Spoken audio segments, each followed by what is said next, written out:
Good morning and welcome to the San Francisco Interfaith Council online briefing for faith and community partners. In today's program, our special guests discuss the case for reparations. A special thanks, the San Francisco Interfaith Council online briefings are supported by a grant from MetaFund. Thank you. The important and ongoing work of the San Francisco Interfaith Council would not be possible without generous funding from congregations, corporations, faith-based social service agencies, foundations, judicatories, and supporters like you. Help us spread the word. Visit sfinterfaithcouncil.org to learn about SFIC programming and how to become a supporter. Follow SFIC on Facebook and Twitter, and subscribe to SFIC's YouTube channel to watch all of our virtual events. A bit of housekeeping. Today's program is being recorded. For audio and video, all participants are muted and without video to minimize distraction. To submit a question or comment, select the chat button at the bottom of your screen and send a message to Q&A. Questions will be forwarded to the host and answered time permitting.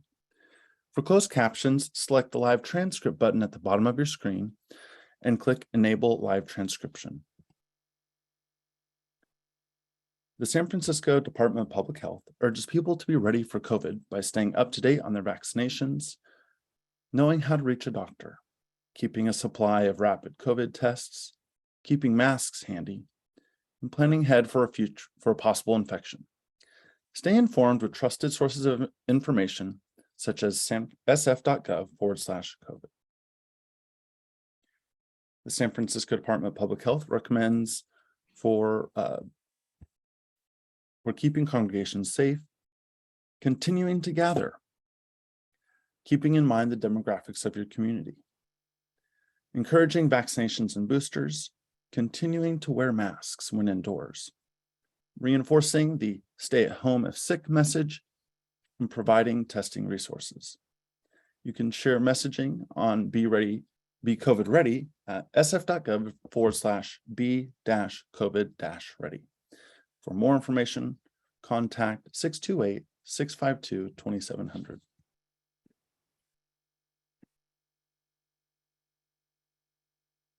The vaccines are safe and effective and open to everyone 6 months and older, with boosters available for everyone 5 years and older. Go to sf.gov to find a vaccine site or vaccine event in your neighborhood. Now is the time to come together, San Francisco. Together, we can stop Asian discrimination, bias, hate, and violence. The COVID-19 virus has no race or nationality. It is simply a disease. To report a hate crime, call the SFPD at 415-553-1133. And at this time, I'd like to hand the floor over to the Executive Director of the San Francisco Interfaith Council, Michael Pappas. Michael, the floor is yours. Thank you, Trey. I know we've had a little bit of a hiatus. It is wonderful to be back with everyone. And on behalf of the San Francisco Interfaith Council, I want to welcome you all to this week's online briefing for community and faith partners.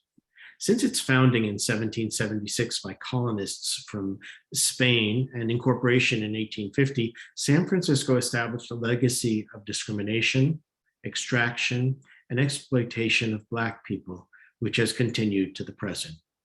From anti-Black laws to urban renewal, the removal of Black people, the laws, policies, and practices of the San Francisco establishment have destroyed and robbed Black San Franciscans of place, promise, and prosperity.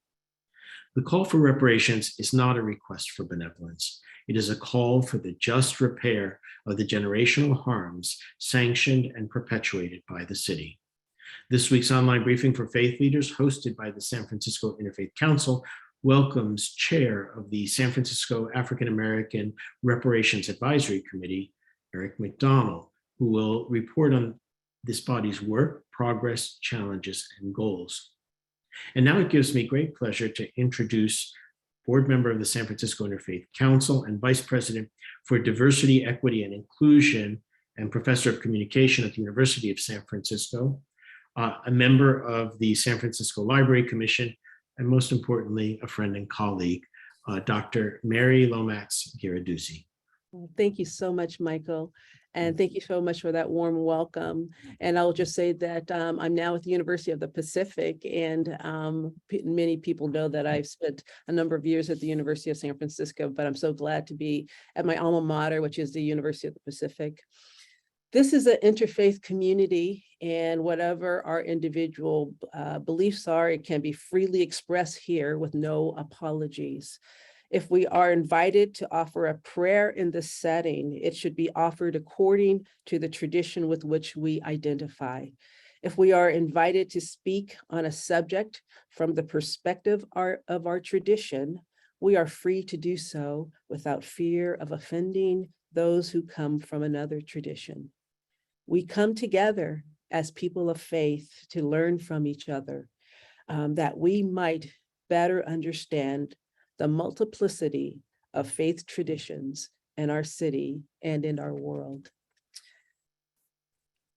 I am just so grateful to be here, just to kind of give us a grounding perspective in this very important work that we're here today to hear from and about. I want to share just a little bit with you in preparation for these comments, and share some reflections I have that I think are related directly to the work that we're going to be hearing from today. My parents were migrants. They were actually refugees in their own country. They arrived in California in 1954 as part of the Great Migration, leaving behind the legal segregation of the communities that they had originated from and that had reared them. My father had come from Eastern Texas, rural Texas, close to the Arkansas border. My mother had come from central rural Arkansas, not that far outside of Little Rock. And although neither were able to attend college, they had a very nuanced understanding of how institutions say one thing, yet they do something quite differently. So for instance, the schools they went to, the places of employment, particularly for my father, because he was born in 1918, my mother, who was born in 1935, but my father's experiences as a Black man in Eastern Texas, and the municipalities, the townships that he worked in and lived in, they would make statements about what they believed equality were. My mother said it was even interesting, when she reflected back to her own childhood after she came to California, and how in segregated classroom, children would pledge the allegiance to the United States every morning. They would recite it every morning, knowing that that pledge didn't extend to them fundamentally by the ways in which they were in both separate and unequal facilities. When they arrived to California, they made their way north, as many African Americans did in that migration, and initially coming to the San Francisco Bay Area, but then they continued out east, where I was born and my siblings were born as first-generation Californians. And so part of the work that I do when I think about what we have before us today is to think about the nuanced understanding of those early migrants, folks like my parents, that sense of knowing and sense of being that is sophisticated.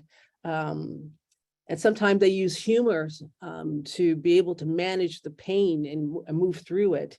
What I called is a culturally grounded and experientially based way of experiencing the world.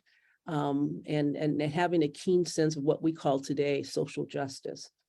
So the photo you see now is a photo of me of my first grade class picture. And the pandemic really kind of created a space for me to reflect, as it has for many of us to reflect. And so I grew up in South Stockton, California, and I lived almost exactly across the street from my school in a multicultural community. By the time I took this photo, I was a strong reader, and because by the end of my kindergarten year, I was able to read full picture books. I took full advantage of the bookmobile that came to the neighborhood, especially over the summer months. And an immigrant woman, a school teacher, Mrs. Magdalena, from the Philippines, she taught me how to read. And when I think back about the ways in which she engaged me personally, engaged the children, I saw it as just this tremendous act of love.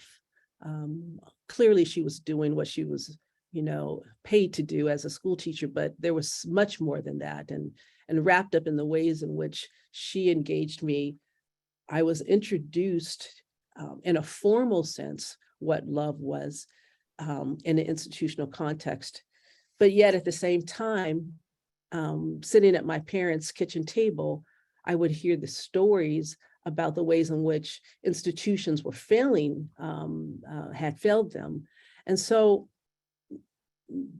the work that I think that all of us are doing, regardless of what role we have, regardless of what platform we're fortunate enough to, have access to, regardless of where we live, regardless of our age, regardless of our backgrounds, if we are people that are seeking to make the world better, and if we are committed to these ideals of justice and equity, and in my field, oftentimes it's called diversity, equity, and inclusion, but my parents didn't call it that. They just called it doing what was right, doing the right thing, because it was the right thing to do. But we call it all kinds of terms today. This question really is the question that is before us. And I think that's what this work that we're going to hear from Eric McDonnell is really helping us to think deeply about who we are and what we want and who do we want to become.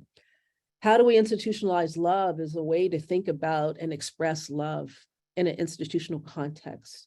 It invites us to thinking in more complex ways, the ways that my parents had to think about how they were left out of the promise of the societies and the communities of the townships and the municipalities, the counties that they grew up in, and how they had to leave their land and their homes for the promise of better employment, better educational, better quality of life. And hundreds of thousands of them did that over a 60-year period.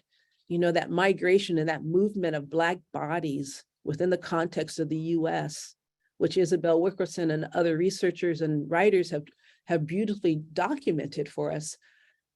The thing about that made it so significant and quite unique and distinct is the fact that these individuals were within a physical homeland and where they had not immigrated, but they had been brought to the nation in bondage. And so this idea of how do we become better institutions, I think is really fundamentally understanding how we will respond to a question like this at a time such as this. I want to, in my final thoughts, to say that institutionalizing love is really about our work towards the collective liberation of and freedom of those who have been oppressed, violated, and marginalized, as well as afflicted, namely Black, Indigenous, and other people of color. You see, I put it on our campuses because I work on the platform of higher education, but it could be healthcare, it could be economic justice, it could be a multitude of quality of life issues. It could be the work that we do in our faith houses. But this is the work of institutionalizing love. It is by giving a preferential option in our governance and our policy making, in the tools that we have available to us to advance and to make right, as my mother would say, the ways in which we had created unequal and unfair environments. And so with that, I am going to stop sharing my screen. I want to thank you for being with us today. And I'm going to turn it back over to Michael, as well as our special guest today. Mary, thank you. Your words gave a face, if you will, to what it is we'll be speaking about today. You've grounded us and given us a foundation for the words that will follow. We are grateful to you personally and to the work that you do. God bless you. It is my distinct pleasure and privilege to introduce Eric McDonnell, the chair of the African American Reparations Advisory Committee. I love his title. He's a people first activist, advocate, and activist, I would say, a strategist and diversity trainer, executive coach, keynote speaker in pursuit of positive impact in the world. I've known Eric for a very long time, and he is a trusted voice in San Francisco, born and raised here. He has, if you could say, skin in the game. And we are very blessed that he will spend some time with us today, sharing the work that he is engaged in, and he will engage us in his work. So with that, Eric, thank you for taking time out of your very busy schedule, and I hand the floor over to you. Thank you so much, Michael. Certainly appreciate you and the Interfaith Council, and certainly all those who make up this really wonderful community.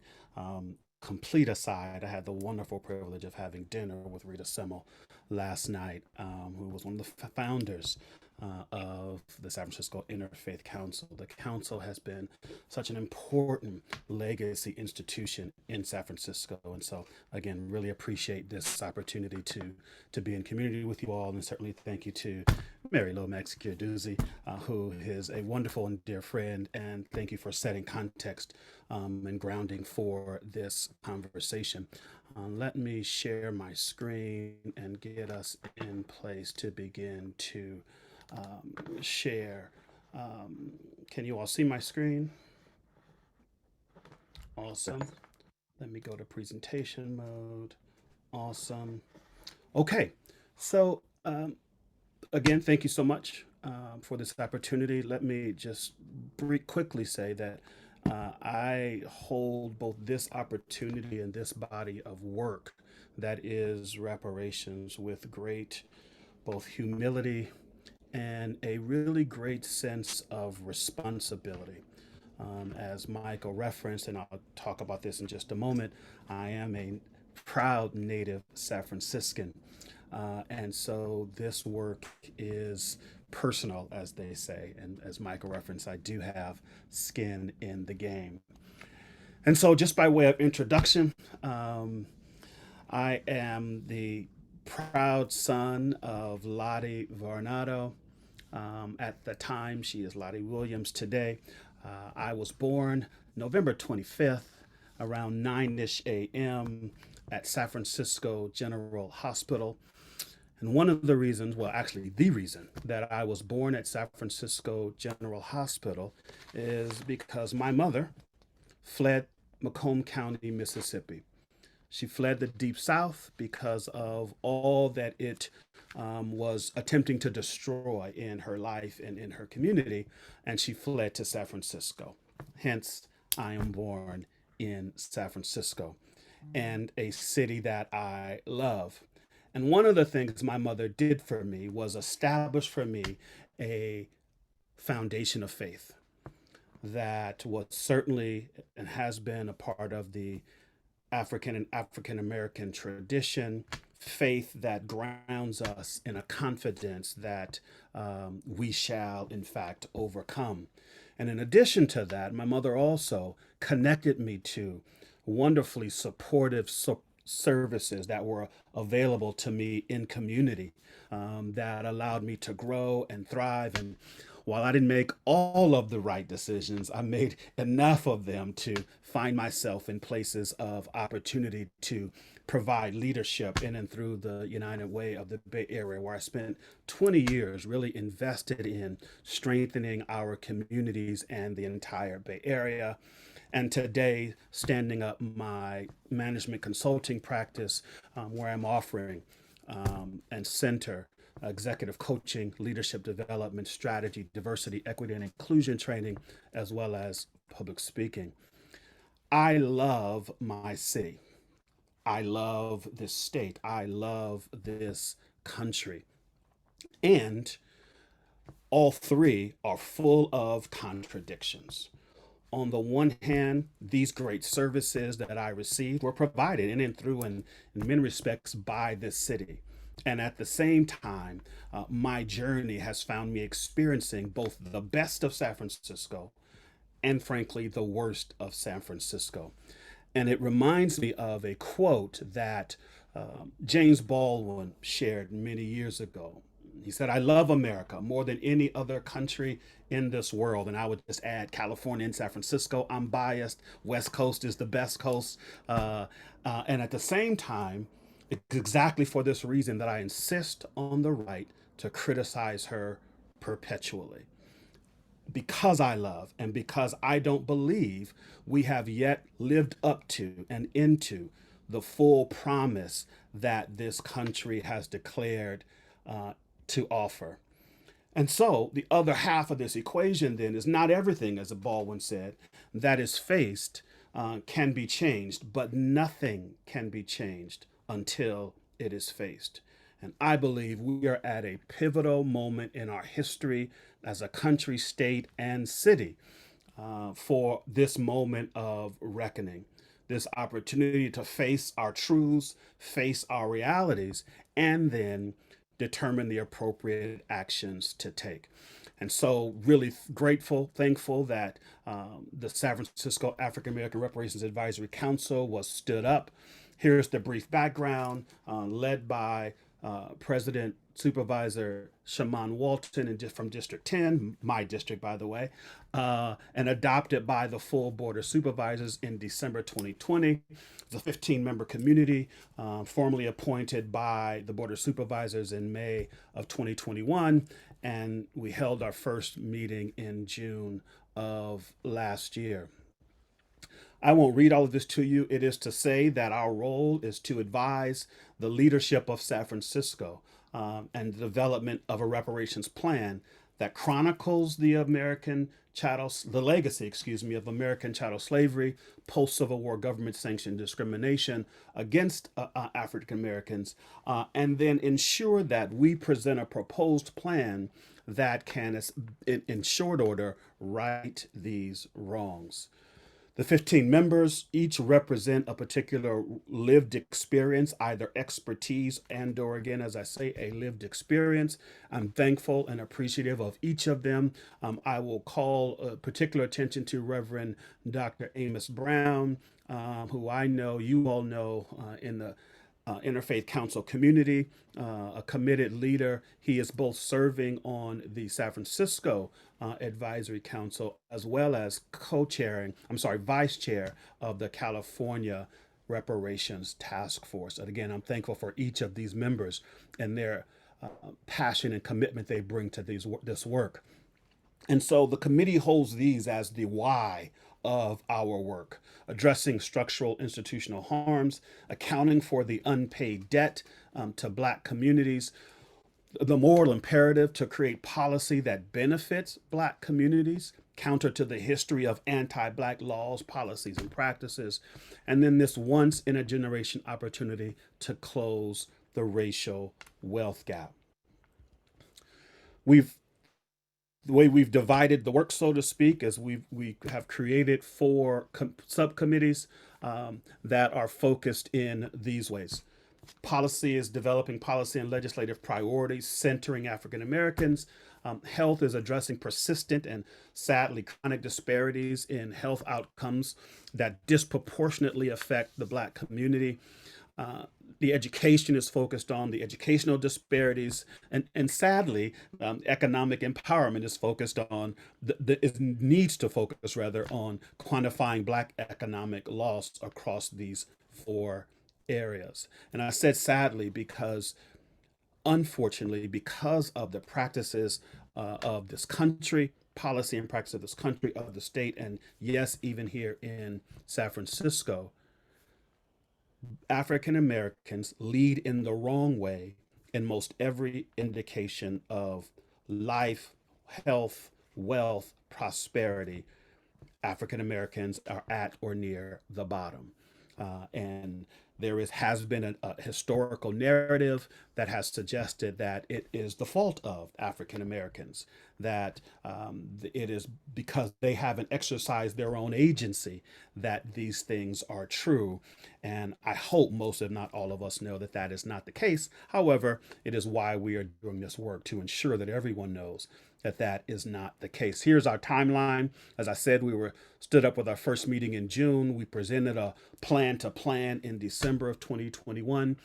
We have due to the Board of Supervisors in December a draft plan with a final plan presented to the Board of Supervisors in June of 2023, and then our work being sunset in January of 2024. And so our focus of the work then is this, that we will identify and measure the harm, historical and present, experienced by Black folks in San Francisco. We will answer the question, who is eligible to receive these reparations? And we will develop a proposed plan to present to the Board of Supervisors. That plan, at a minimum, will include monetary repair, policy recommendations, and benefits access. And then finally, we will mount a campaign. And I will note here that grateful, appreciative that the Board of Supervisors took the action they did in December of 2020.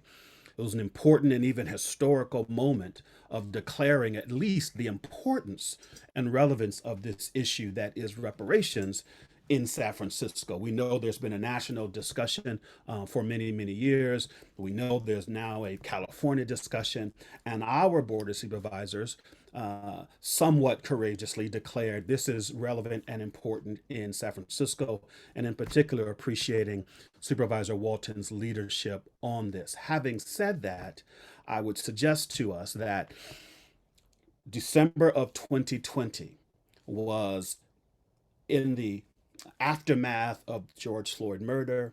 It was in the aftermath of a global civic uprising calling for greater justice and equity that this action was taken. And it was a unanimous vote of the Board of Supervisors. While I appreciate that, I think it is important to recognize and acknowledge that the December 2020 vote, relatively speaking, was an easy vote. The June 2023 vote will not be an easy one. The political pressures, the political priorities of this city and each of the members of the Board of Supervisors will absolutely come into play. So while this is at once about capturing, codifying, and measuring the harm, this is also about the necessity for a movement, a campaign, as it were, that will usher this proposal into the Board of Supervisors to create the will, both civic and political, to actually take action. We are an advisory body, and so we will simply offer and advise. We'd have no power or authority to implement. That rests with the Board of Supervisors. And so I would declare that a campaign, multi-coalition, multi-ethnic, multi-jurisdictional campaign is going to be necessary and important to the viability of the plan that we present. And so that brings us then to the case. I have been holding since appointed to this body, I have been holding that this really is a court case, that it is our task to capture, document, codify, and make the case for reparations. I will say as a footnote to that, it saddens me that there is a necessity to make the case. And I say that purely because I believe the history of this country and its actions make the case on their own. That said, I'm appreciative of this window of opportunity that we have to, in fact, make a case. Ta-Nehisi Coates wrote this in his opening in 2014 of his case for reparations. 250 years of slavery, 90 years of Jim Crow, 60 years of separate but equal, and 35 years of racist housing policy. Until we reckon with our compounding moral debts, America will never be whole. So as I said, I believe that the history of atrocities against Black Americans make the case on their own. And so the opportunity and challenge is to chronicle and articulate those atrocities in such ways that they, again, move the country to collective action. Uh-oh. So let's go back. 1619, the beginning of the transatlantic slave trade. And I would suggest that this was the beginning of the wealth gap. 250 years of slavery generated enormous wealth for whites in this country, while robbing the Africans of any opportunity for agency or self-determination. And so 1776, I hold it as a declaration of actually contradiction. That on the one hand, we hold these truths to be self-evident that all men are created equal and endowed by their creator with certain unalienable rights, that among these are life, liberty, and the pursuit of happiness. These actions were stood up with an intention of the early settlers and colonizers to establish themselves through this declaration, separate and independent. And the contradiction that it held was that a majority of the signers of the Declaration of Independence and nearly half of the delegates at the Constitutional Convention owned slaves. So in one breath, all men are created equal. And in another action, we own slaves. 4 of the first 5 presidents of the United States were slave owners.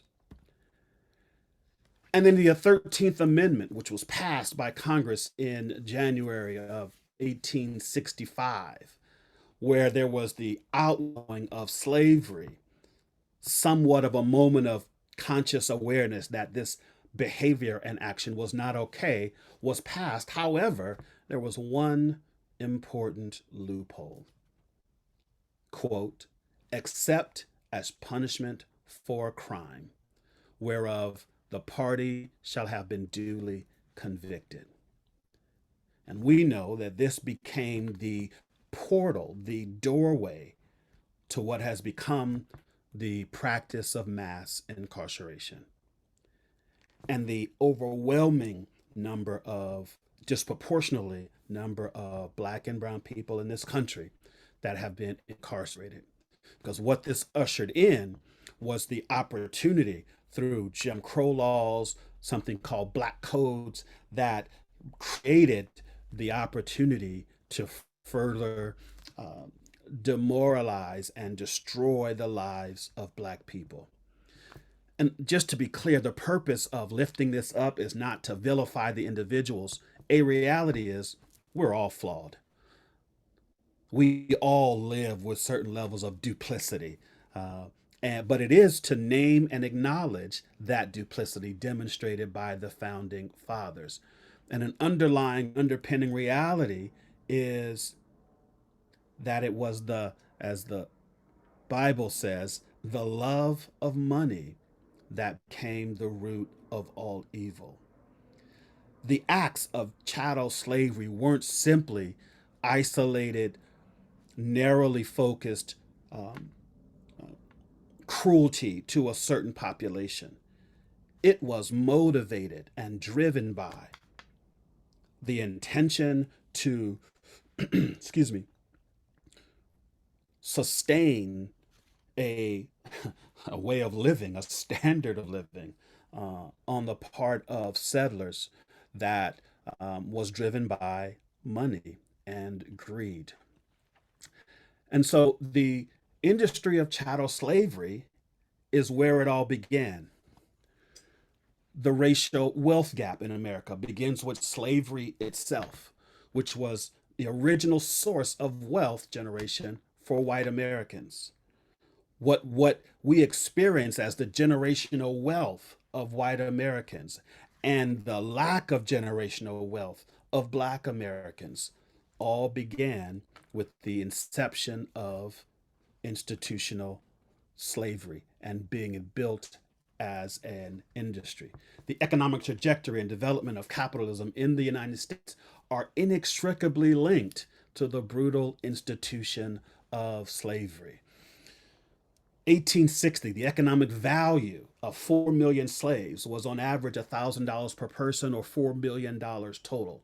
At the time, 1860, that was more than all the banks, railroads, and factories in the United States, their worth at that time. The chattel slavery industry. And in today's dollars, that would have come out to as much as $42 trillion, accounting for inflation and compounding interest. Meanwhile, slaves lost out on an estimated $20.3 trillion in wages for their labor. Consider that if they were appropriately and dutifully employed, the wages lost against the backdrop of the wealth gained. And finally, just to illustrate the significance of this industry, not just isolated action, one crop slave-grown cotton provided over half of all U.S. export earnings. And by 1840, the South grew 60% of the world's cotton and provided some 70% of the cotton consumed by the British textile industry. Capitalism was born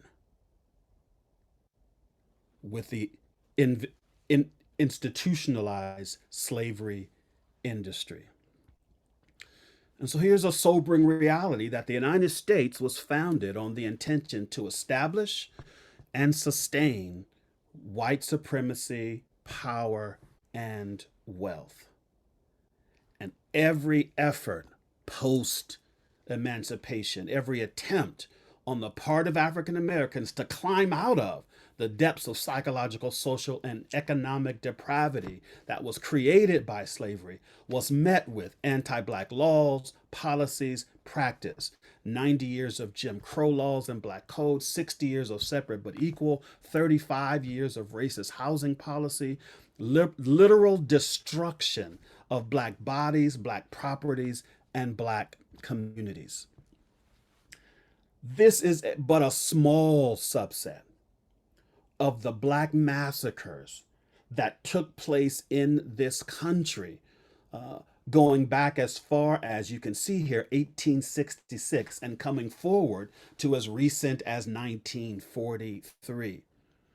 Two things these massacres held in common, broadly. One, they were precipitated either by an alleged abuse of some kind to a white woman, or the attempt of a Black person to enter what would have been established as a white territory, like the swimming pool in Rosewood. And so these actions were with the intention of ensuring that Black people in America would never realize the promise of this country. After the Civil War and well into the 20th century, there were over 100 of these attacks, in addition to more than 3,000 lynchings of Black Americans. All of these actions representing the white supremacy-driven terrorism were intended to, again, destroy the promise of Black Americans. And so the California Reparations Task Force, in this interim report that was released just a couple of months ago in June, had these key findings. One, that from colonial times forward, governments at all levels adopted and enshrined white supremacy beliefs and passed laws in order to maintain slavery. Two, after Civil War, African Americans briefly won some political power during Reconstruction, and Southern states responded with systemically stripping African Americans of their power to vote.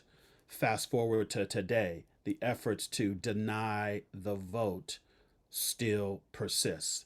And then finally, government actors working with private individuals actively segregated America into Black and white neighborhoods. And in California, federal, state, and local governments created segregation through discriminatory federal housing policies and through what we know to be redlining. And so the federal government and all of its duplicity, we note here through the California Reparations Task Force. Here is a quote from the summary report that the California Task Force released. Instead of abolishing the badges and incidents of slavery, the United States federal, state, and local governments, including California, perpetuated and created new iterations of these badges and incidents. The resulting harms have been innumerable and have snowballed over generation.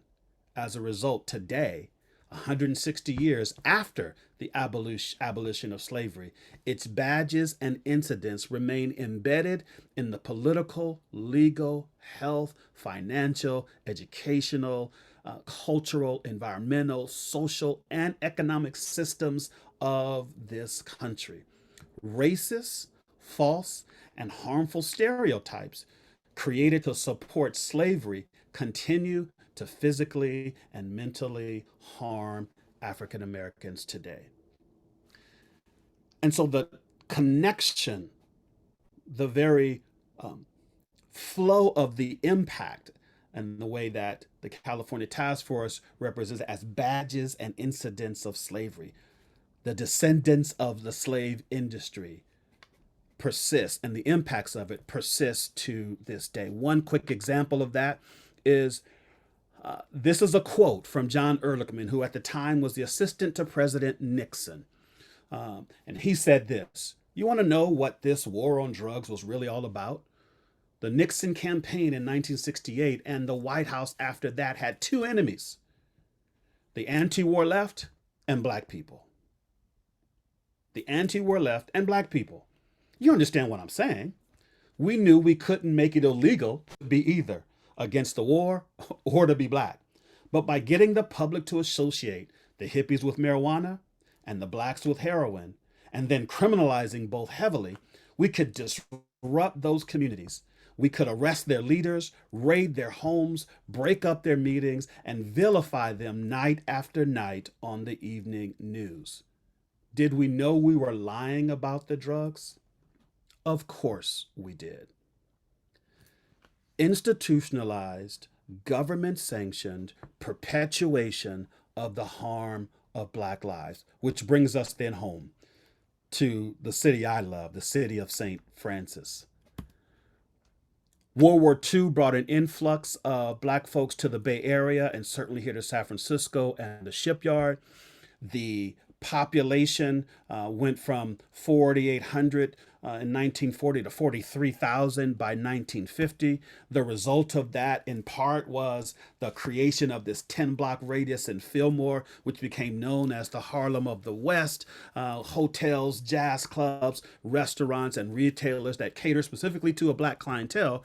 Many were also Black-owned. Footnote here, importantly, is that one of the drivers of the creation of this space was that many of the notable entertainment stars, Black stars, could not stay in places outside of the Fillmore, And so they would make their way after their shows downtown and other parts of the city to the Fillmore, where they could socialize as well as stay in the hotels. And that's why it existed.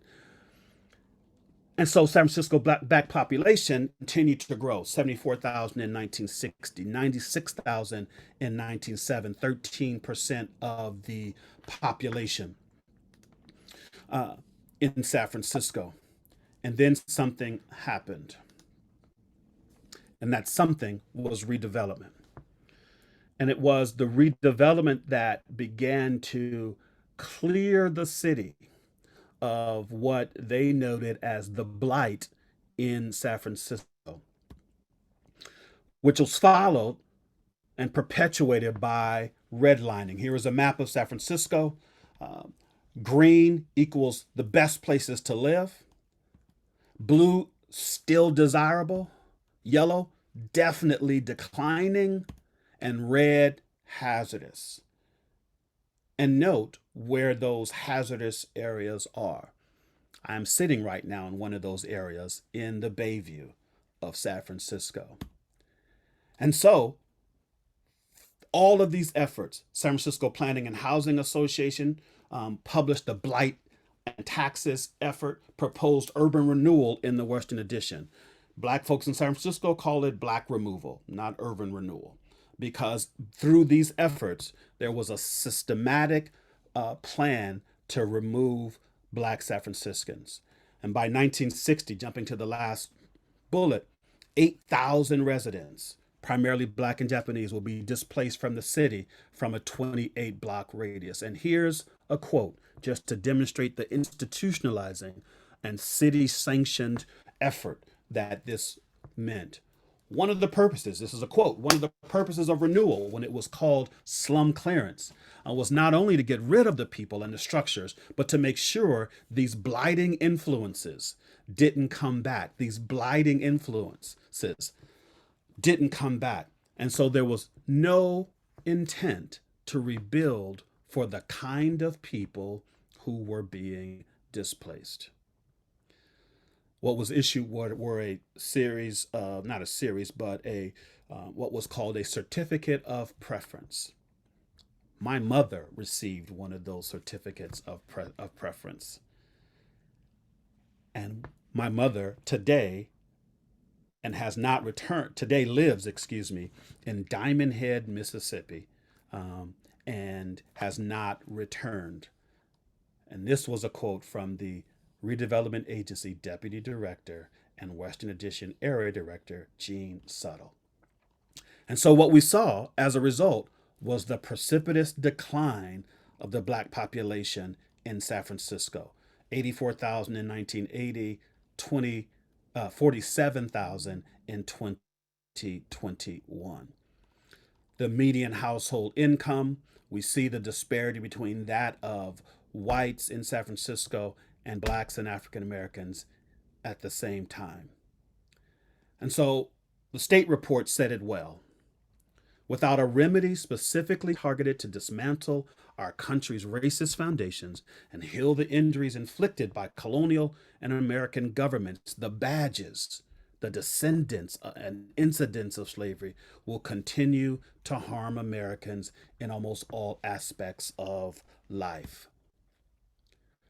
Here's the definition of reparation: to the making of amends for a wrong one has done by paying money to or otherwise helping those who have been wronged. And then, as an example, the courts required a convicted offender to make financial reparation to this victim. I would suggest that these are this indisputable history of atrocities against Blacks in America, in California, and in San Francisco makes the case for reparations. And so I would conclude with then what I've been holding since the beginning of this engagement. Centuries of the harm and destruction of Black lives, resulting in the loss of place, of promise, and prosperity, should be met with not one-time checks, but centuries of redress and repair. Thank you so much for, again, the opportunity to share and lift up what I hold as critically important to the future of the city, the state, and this country. Eric, in a very powerful way, you have made the case for reparations. This has been a phenomenal talk that you've given us today, and I just wanted to welcome all of the new folk that are on this call today and remind you that by day's end today, the recording link to this presentation will be sent to you, and we encourage you to share it with your networks. I wanted to say, Eric, when I first began this position 15 years ago, I remember being in a church basement. I think it was Providence Baptist in the Bayview, and hearing Fred Blackwell, who at that time was heading up the city's redevelopment work, but also authored a report on the outmigration of the African-American population of San Francisco. Having sat on the Human Rights Commission, I know that there were other reports. You started this presentation talking about the easy vote and the tough vote. I'm wondering if you can share with us, was the outmigration report and the unfinished agenda, were they precursors to your work, or will your report be like theirs in your mind? Well, I'm certainly hopeful. Thank you for the question, Michael. I'm certainly hopeful it will not be like those reports, because a sad reality is the outmigration report, the unfinished business report, and there are several others that were reports, interestingly enough, commissioned by the Human Rights Commission to lift up this important issue of disparities in the Black community in San Francisco, historically and to the present. Each one was convened and created and lifted up, and there was a moment of attention, and then said attention went away and behaviors continued and persisted. And so I am hopeful that this time, this moment will be different. Different insofar as it will, one, I do believe and hold that there is a expanding audience of caring citizens, if you will, that recognize the importance of this issue, the relevance of this issue, and see the interconnectedness of the plight of Black people in San Francisco and this country, and the plight of this country. That as the weakest go, so go, right? The community and this country. And so I'm hopeful that that level of openness and awareness will welcome in, as I referenced, the opportunity for a coalition of allies to hold this, lift this up, and then usher it into a place of action with the Board of Supervisors. Drilling down on that last comment you made, what can allies do to support this call for reparations? I would say there are at least three things that allies can do. One, socializing this issue amongst your circles of influence is really, really critical.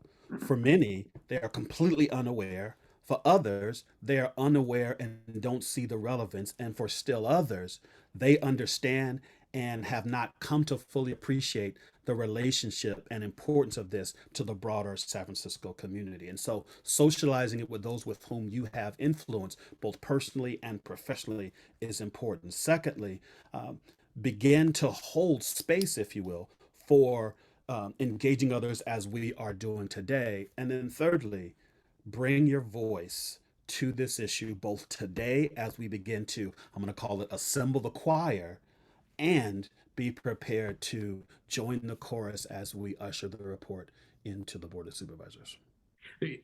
When I look at you, I see a community organizer. And my follow-up question is, what do you think it's going to take to get your proposed plan for reparations approved or adopted? Civic will that instigates the political will. A sad reality that I didn't mention earlier is the national conversation about reparations has languished in Congress for over 40 years. Representative Conyers out of Michigan presented the first version of H.R. 40 in 1989. And it is still sitting on the floor. There's been an increase of signers and endorsers. McDonnell has declared it won't come to a vote, and it still hasn't come to a vote. And so I am hopeful that San Francisco, as it has led in so many other critically important civic and social issues, will lead in the way in this issue. On that note, I'm wondering, are there other cities in the Bay Area or across the country talking about reparations or doing what San Francisco is doing? I would commend everyone on this call and or who hears this recording to go to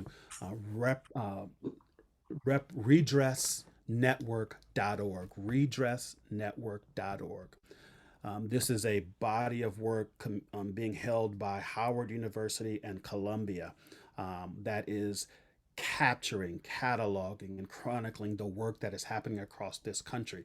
There are some 600 communities, differing levels, differing depths, differing areas of focus that are all lifting up this issue of reparations. And so here in the Bay Area, there is work in Berkeley. Oakland is beginning to have some conversations. I had someone reach out to me just last week as they are an effort to connect the region's efforts in ways that, again, bring visibility as well as help to grow the choir and the chorus that supports it. Just drilling down, and I'm guessing this is a question that a lot of people are asking, who will be eligible to receive the reparations?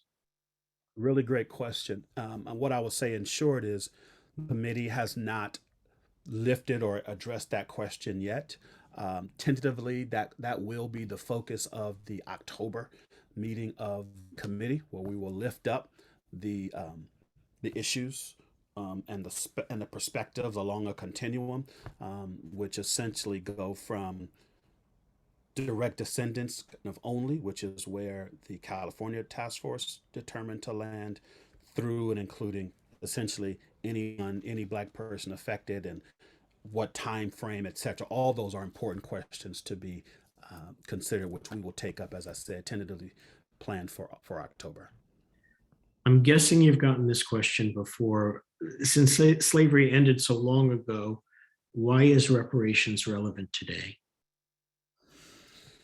I have, and it's an important question. Part of what I have been trying to establish as the case for reparations, both in the country and certainly here in San Francisco, where, let's also be clear, there were, if you will, traces of slavery here in California and in San Francisco. Certainly not in the numbers that we know of in the South. But what I would say is the trail, the descendants of the industry of slavery, the wealth that was created. I make the argument that the very foundation of our capitalist system was built on the practices perfected in the slave industry.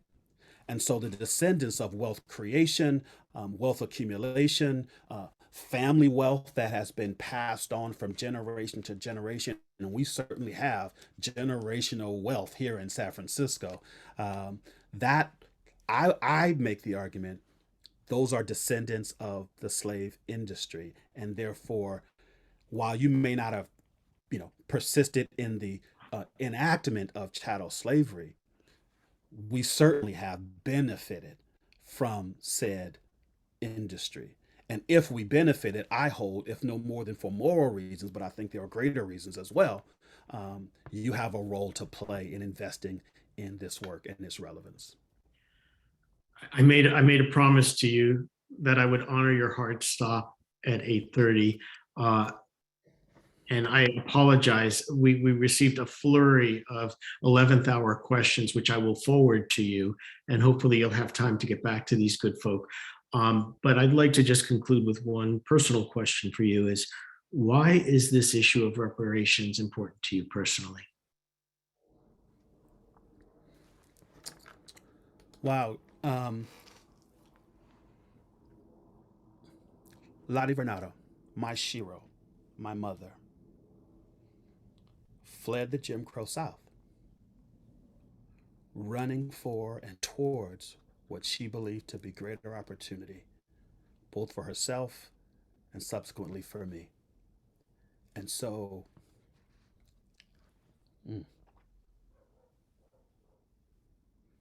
I do this for my mother. And all that she sacrificed for me to at least create opportunity to live into this country's promise of life, liberty, and happiness. Thank you for honoring her memory and the memory of a lot of mothers. Bless you, dear friend. Thank you so very much. Thank you to Mary Omax-Garducci for grounding us. Thank you to Cynthia Zambucas and Trey Russell Allen for your technical support and groundwork. This was an important program today, and we encourage you all to share it with your colleagues and friends when you receive it later today.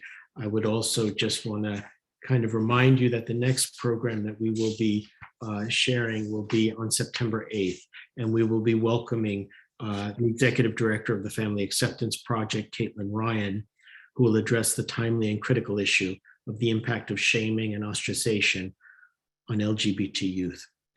This completes our program for the day. Thank you for being with us, and God bless you and God keep you.